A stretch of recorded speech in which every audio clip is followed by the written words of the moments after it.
Let's use this simple problem to talk about degrees of freedom and linked coordinates. Here's a system with two rigid bodies in planar motion, a mass and a pulley. The mass is constrained by two walls. The pulley is also constrained by two walls. The mass is connected to the pulley by a cable that wraps around the pulley and is fastened to the ground. There's no slip between the pulley and the cable, and the cable is inextensible. How many degrees of freedom does this system have? Because the system is restricted to planar motion, each rigid body begins with 3 degrees of freedom. x1, y1, theta 1 for the mass, x2, y2, theta 2 for the pulley, 6 in all.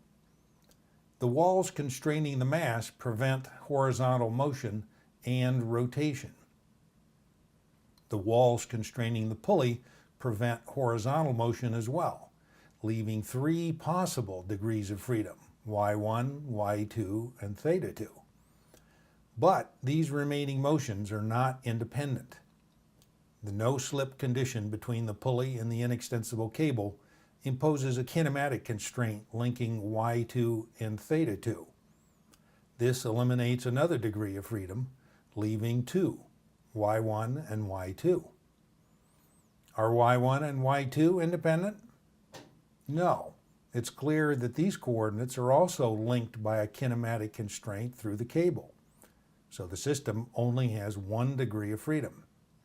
But how can we express this kinematic constraint linking y1 and y2?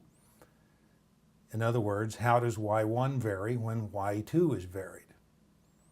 A conceptual trick. Assume y1 remains fixed while y2 is varied.